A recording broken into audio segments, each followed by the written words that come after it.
اعوذ باللہ من الشیطان الرجیم بسم اللہ الرحمن الرحیم ثم انزل علیکم من بعد الغم امنة نعاسا یغشا طائفة منکم ثم انزل علیکم پھر اللہ نے اتارا تم پر، نازل کیا تم پر، من بعد الغم اس غم کے بعد، امنتاً سکون، اطمینان، سکینہ نازل کیا، نعاساً اونگ کی صورت میں، یغشا جو طاری ہوا، طائفۃ منکم تم میں سے ایک گروہ کو اور ایک جماعت کو۔ غزوہ احد میں جو غم مسلمانوں کو لاحق ہوا، جس کا ذکر اس سے پہلی آیت میں کل ہوا ہے،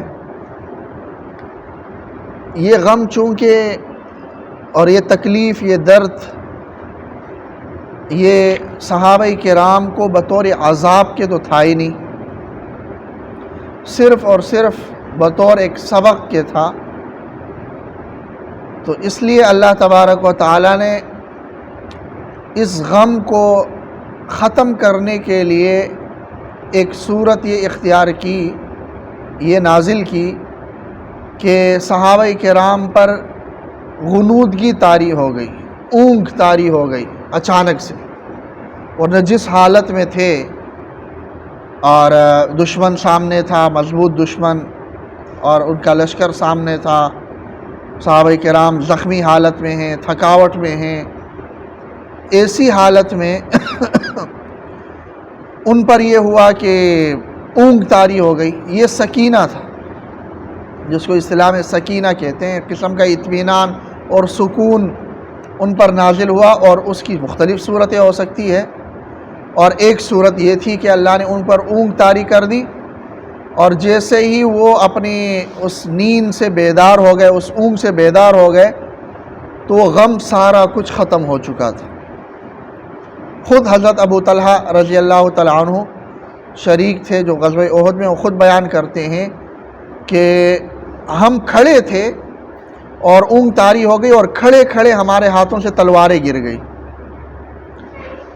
تو یہ اللہ تبارک و تعالیٰ نے ایک سکینہ نازل کیا، جیسے ایک حدیث میں آتا ہے کہ ان پر سکینہ بھی نازل ہوتا ہے اللہ کی طرف سے، جو اللہ کی یاد میں بیٹھے ہوتے ہیں، یا جیسا کہ کہا جاتا ہے کہ فلاں کی مجلس میں گیا فلاں بزرگ کے، تو ایک عجب قسم کا سکینہ طاری تھا پورے مجمع پر۔ تو سکینے کا یہی مطلب ہے کہ دل کے اندر ایک خاص قسم کا اطمینان، ایک خاص قسم کا سکون، ایک خاص قسم کی راحت جو محسوس ہوتی ہے۔ وہ ضروری نہیں ہے کہ اونگ کی صورت میں ہی ہو، اس کی ایک صورت یہ ہے کہ اونگ کی صورت میں اللہ نے وہاں نازل کی، اور مختلف صورتیں ہو سکتی ہیں۔ تو یہ سکینہ صحابہ کرام پر نازل ہوا، لیکن یغشا طائفۃ من، تم میں سے ایک جماعت کو یہ لاحق ہوا جو مخلص مومنین تھے، جو صرف مخلص مومنین تھے، ان پر یہ سکینہ نازل ہوا اور طاری ہوا۔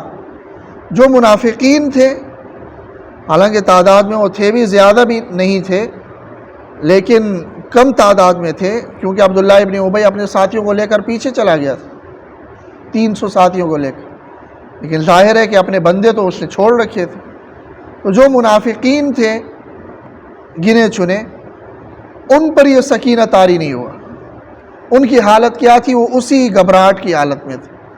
وَطَائِفَةٌ، اور دوسری ایک جماعت تھی یعنی منافقین کی، قد اہمتہم انفسہم، ان کو اپنی جانوں کی پڑی تھی، یعنی وہ اسی گھبراہٹ میں تھے اور اسی خوف میں تھے کہ اب کفار کا یہ لشکر آئے گا اور ہمیں تہ و بالا کر دے گا، تو ان کو اپنی جانوں کی فکر تھی۔ یظنون باللہ غیر الحق ظن الجاہلیت، وہ اللہ تبارک و تعالی سے متعلق ناحق گمان کر رہے تھے، جاہلیت والے گمانوں کی طرح، یعنی اور وہ گمان یہ کر رہے تھے کہ بھائی اگر ہماری بات مان لی جاتی کہ مدینہ منورہ میں ہمیں رکنا چاہیے اور باہر جا کر مقابلہ نہیں کرنا چاہیے، جو عبداللہ ابن ابی کی رائے تھی، خود آپ صلی اللہ علیہ وسلم کی بھی یہی رائے تھی، جیسا کہ شروع میں عرض کیا کہ آپ صلی اللہ علیہ وسلم کی رائے یہ تھی کہ مدینہ میں ہی رکا جائے اور دفاع کیا جائے۔ عبداللہ ابن ابی کی رائے بھی یہ تھی، جو رئیس المنافقین تھا، کہ مدینہ منورہ میں رہ جائے اور دفاع کیا جائے۔ یہ پہلا موقع تھا جہاں یہ رئیس المنافقین کی رائے رسول اللہ صلی اللہ علیہ وسلم کے ساتھ تھی، لیکن صحابہ کرام کی اکثریت اور خصوصاً جو بدر میں شریک نہیں ہوئے تھے، ان کو یہ 1 سال پتہ نہیں انہوں نے کس طرح گزارا تھا اور کس افسوس میں گزارا تھا کہ کاش ہم بھی بدر میں شریک ہو جاتے۔ تو انہیں یہ تھا کہ نہیں، ہم نے تو باہر جا کے ہی مقابلہ کرنا ہے اور ہم نے ان کا مقابلہ کرنا ہے، شہادت کا انہیں شوق تھا، جیسا کہ اس سے پہلی آیات میں وَيَتَّخِذَ مِنكُمْ شُهَدَاءَ۔ تو بہرحال یہ منافقین اب جب شکست ہو گئی مسلمانوں کو تو ان کو موقع مل گیا، کہنے لگے کہ دیکھا ہماری بات مان لیتے اور مدینہ منورہ میں ہی رہ لیتے تو اتنا نقصان نہیں ہونا تھا اور یہ شکست نہیں ہونی تھی، ہماری بات نہیں مانی گئی اور اس طرح جو ہے نا باہر آئے مقابلے کے لیے، تو دیکھیں کیسے شکست ہو گئی۔ گویا کہ اللہ تبارک و تعالیٰ تو ان کے دل و دماغ میں تھا ہی نہیں کہ اللہ تبارک و تعالیٰ نے بھی کچھ فیصلے کرنے ہیں، یا بلکہ سارے فیصلے اللہ تبارک و تعالیٰ کے ہاتھ میں ہی ہیں۔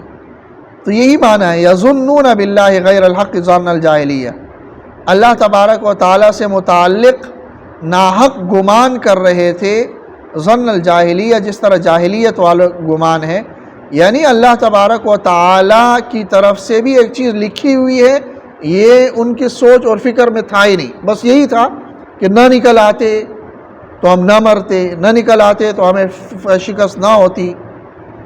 تو یہ نہیں تھا کہ اللہ تبارک و تعالیٰ نے یہ شہادت لکھی تھی، اللہ تبارک و تعالیٰ نے ہمارے لیے شکست لکھ لی تھی، اللہ کا بھی فیصلہ ہے، اس طرح نہیں تھا۔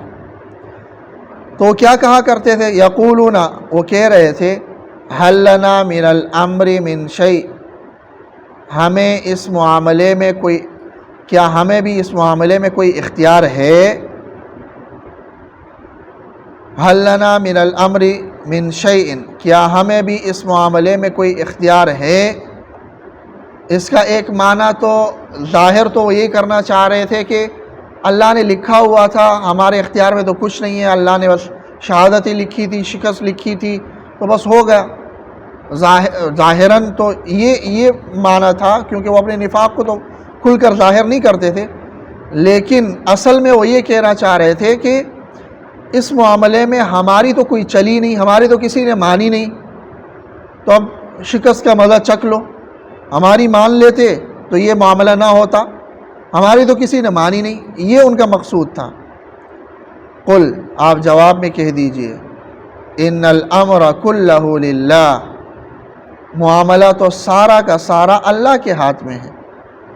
یعنی تم جو یہ کہہ رہے ہو کہ اس معاملے میں ہمارا کوئی اختیار ہے، یعنی ہماری کسی نے مانی نہیں تو یہ شکست کا سامنا ہوا، جواب میں کہیے کہ یہ سب کچھ اللہ کے ہاتھ میں ہے، یہ نہیں کہ تمہاری بات نہیں مانی تو شکست ہو گئی۔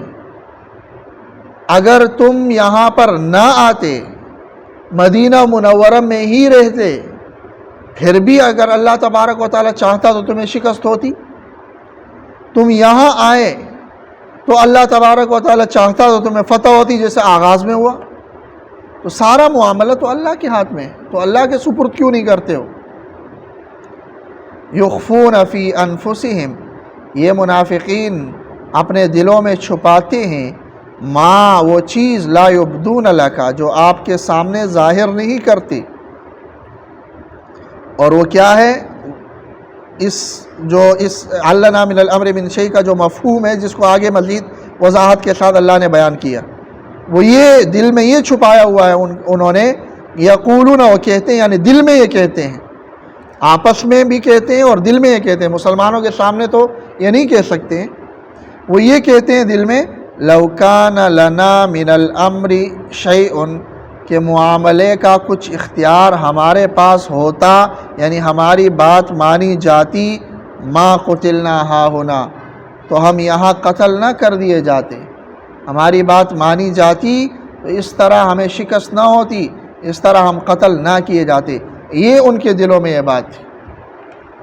قل آپ جواب میں کہیے لو کنتم فی بیوتکم اگر تم اپنے گھروں میں بھی ہوتے. تو اللہ تعالیٰ نے ان منافقین کی یہ باتیں یہاں نقل کی ہے. اس سے ہمیں یہ سبق اور درس ملتا ہے کہ ہم منافقت نہ کریں کسی بھی معاملے میں.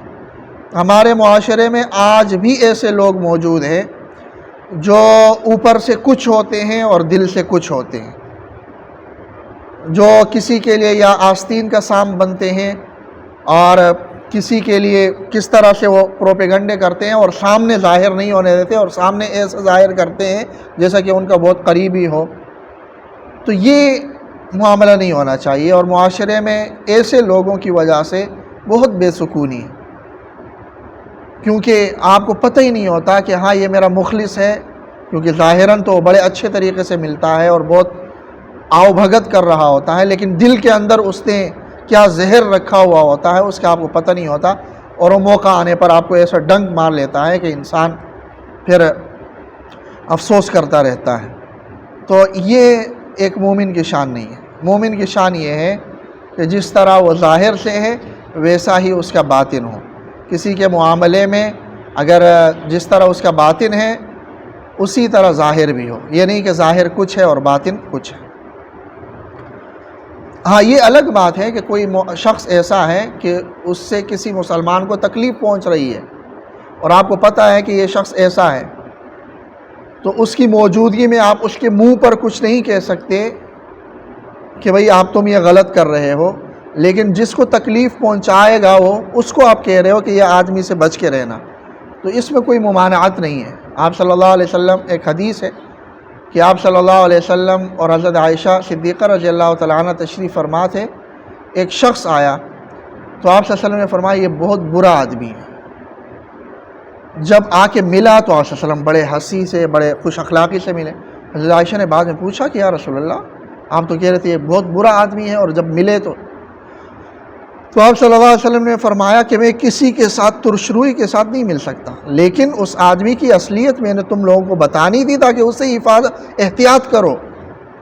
یہ بھی ایک خیرخواہی کا حصہ تھا. یہ آدمی بہت برا ہے، تکلیف ہی پہنچائے گا، لہٰذا اس سے احتیاط کریں. لیکن مجھ سے ملے گا تو میں بھی اس کی طرح برا تو نہیں ہوں گا، بلکہ میری شرعی ذمہ داری ہے کہ میں اخلاق سے اسے ملوں.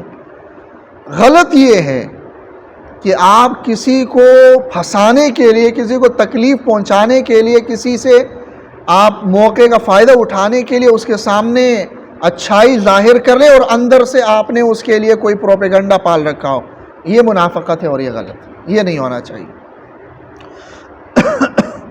تو بہرحال قل آپ فرما دیجئے لو کنتم فی بیوتکم اگر تم اپنے گھروں میں بھی ہوتے لبرز الذین کتب علیہم القتل الی مضاجعہم تو ضرور نکل آتے الذین وہ لوگ کتب علیہم القتل جن کے لیے قتل ہونا لکھا جا چکا تھا الی مضاجعہم اپنے قتل گاہوں. یہ نہیں تھا کہ تم گھر میں ہوتے تو تم بچے، موت تو آنی تھی. تو جن لوگوں کے بارے میں قتل ہونا یا شہید ہونا لکھا جا چکا تھا، منافق ہے تو قتل ہونا، شہید ہے تو مسلمان ہے تو شہید ہونا لکھا جا چکا تھا، انہوں نے اپنی شہادت گاہ تک، اپنی قتل گاہ تک پہنچنا تھا کیونکہ اللہ نے لکھا ہو. تو معاملہ اللہ کے پھر سپرد کیوں نہیں کرتے ہو کہ اللہ تبارک و تعالیٰ نے ہمارے حصے میں یہ نقصان لکھا تھا اور اس کے اسباب بظاہر، کیونکہ دنیا میں ہر چیز سبب کے ساتھ ہی ہوتی ہے اور اس کے اسباب بظاہر یہ تھے، آئندہ کے لیے ہم اس اسباب سے اختیار کرنے سے اجتناب کر لیں. اللہ تعالیٰ عمل کی توفیق.